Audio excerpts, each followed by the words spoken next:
really wanted to get a better filming location, but unfortunately the neighbors have a leaf blower or something going crazy outside, so this is the background today.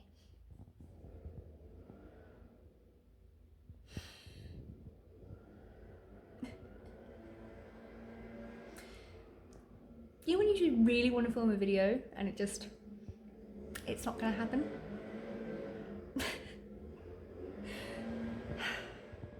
Hey everyone, it's Jade from Boho Bookworm. Today's going to be part 3 of my January wrap up, and there's not going to be a particular genre because this is just all the random books I read. I've already done one on thrillers and also one on self-help books. One book that I found just out of the blue on Audible was Vlog Like a Boss: How to Kill It Online with Video Blogging by Amy Landino. I've never heard of her before, but I am really trying to get back into my YouTube channel and focusing on the things that I love in life and what I'm passionate about. So I really wanted to read this book and, see if there was anything of value in it. A lot of these videos of people trying to explain how social media and marketing works, I feel like they can be quite arrogant and self-righteous, but I didn't find that with Amy's book. I found it to be really friendly, consistent, flowy. It definitely had good advice and tips. I wouldn't necessarily say it's stuff I hadn't heard of before, but if you're new to YouTubing, I definitely highly recommend it as a book to read. It's got some really, really good things in it. And what I did like about it is that it's really practical advice. So it's not just offering you the high-end equipment that you need to make your videos look outstanding. She speaks to you like she knows, you're a normal person. You don't have money to go and spend billions on all this fancy-ass equipment. I gave Vlog Like a Boss a 4 out of 5 star review on Goodreads. Purely because I did think it was very good. It's a short book, easy to follow along, offered practical advice, but it didn't really offer me anything new and groundbreaking that I was going to be like, wow, this is it. Now I'm going to be a very successful vlogger. It's a bit of a hit and a miss with this kind of stuff, isn't it? Some people just get lucky. They get the right thing at the right time. Their video goes viral. It's so dependent on everything. Some famous people's videos aren't of the highest quality, so it's not all down to quality and stuff like that. I mean, look at me. I'm sitting here holding this, but that's just who I am. I'm a very laid back person on my videos, and a lot of you said that you like that, so I'm not going to change who I am, and I like the vlogging style. I would like to get a bit more professional as time goes on. I mean, look at this awesome setup over here, but this is now my partner's, and he's doing some really cool stuff on online courses. So he's got this massive, beautiful setup, which obviously, I would love to use, but it's not mine, and I want to be able to do things for myself. So for now, this is the quality of my videos. It's filmed on a Samsung Galaxy S10, and to me, it's fine. It's perfect. For booktubers in particular, most of us just set up a tripod and sit in front of a bookshelf. If I had a bookshelf, I would do that, but all my books are in boxes. So this is how I do it. Wing it, and I love it. I have been really getting into Taylor Jenkins Reid books lately. My old podcast co-host, Kiara, she recommended me these books a long time ago, and I was trying to push Colleen Hoover on her, and we both just were not into each other's recommendations at all. But now she has grown to absolutely love Colleen Hoover, and I am growing to really love Taylor Jenkins Reid. I finished After I Do by Taylor Jenkins Reid this month, and it was beautiful. I feel like it's a book that was just written for me. Obviously, I gave it a 5-star review. I'm a really big believer in books coming into your life right at the perfect time when you really need them the most. And holy freaking shit, did this book do that for me. So After I Do is about this married couple called Lauren and Ryan, and they've been married for many, many years, and it comes to a point where they need to take a break, and it's heartbreaking that their marriage is just become so dull and they've lost that connection, that love for each other. So they decide to take a year apart as a complete clean break. And earlier this month, my partner and I decided to have a bit of a split to try and focus on our own stuff.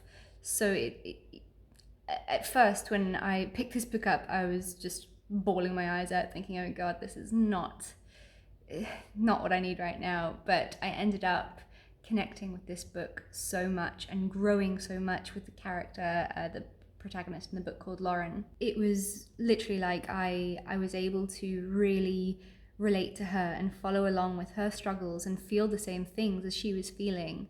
I just found it to be such a realistic book, and it definitely hard to swallow sometimes. I had to put it down and just take moments to collect myself because it was incredibly emotional. But this book helped me so much. It made me gain so much perspective on my life and my circumstances at the moment. I loved being able to follow Lauren's journey of learning how to be by herself and grow without the support of her husband. Throughout the book, she really grows and she becomes independent. There were a lot of differences in our situations though. I mean, obviously, it's a lot easier for her to grow and be independent by herself when, with her split, she had somewhere to stay, she had a house of her own, she had a vehicle, she had a job. So the situations were a little bit different. For me, I have been in a bit of a very sticky, tough situation coming back to South Africa a couple of months ago with nothing and trying to figure things out and get back on my feet it's not easy to start from scratch. When I'll be able to afford my own place and a car and insurance and this and that, So in many ways it was different, but the emotional journey was beautiful in similarities. Taylor Jenkins Reid is definitely an author I'm going to read more of.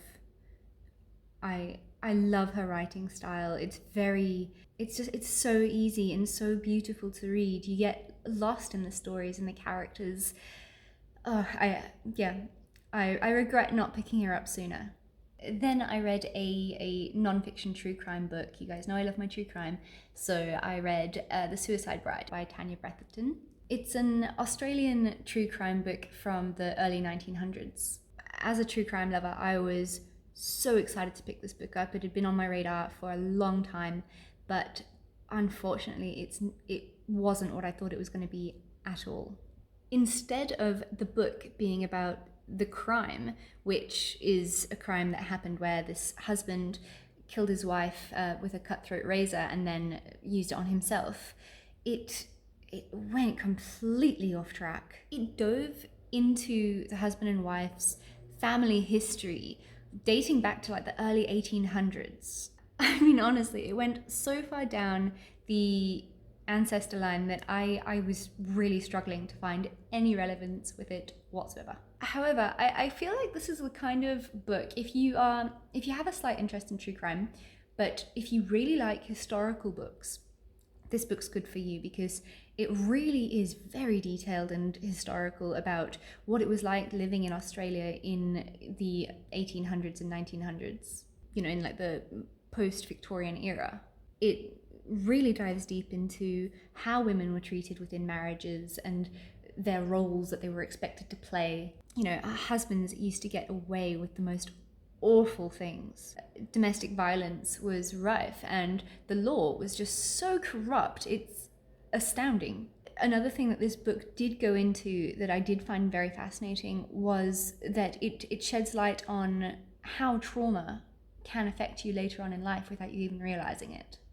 I feel like it's very hard to review a book like this because I can see how much work the author put into it. The research and the detail is beautiful. It's incredibly well done. And as a gory fan, I was very surprised by the level of gore that this book offered. It's definitely a dark book, but at the same time, I just found it a little bit bland. Another thing is that I wasn't 100% convinced that Bretherton was going completely on facts. It's a book that's told in a really fictional way.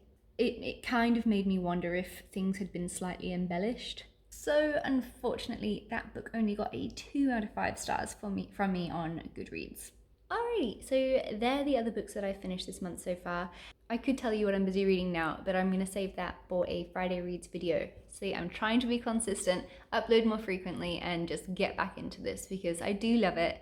It always makes me feel better when I film my videos and focus on my books and my podcast and stuff like that, and I just haven't been doing that lately. So I'm really making the effort. I hope you guys can see that.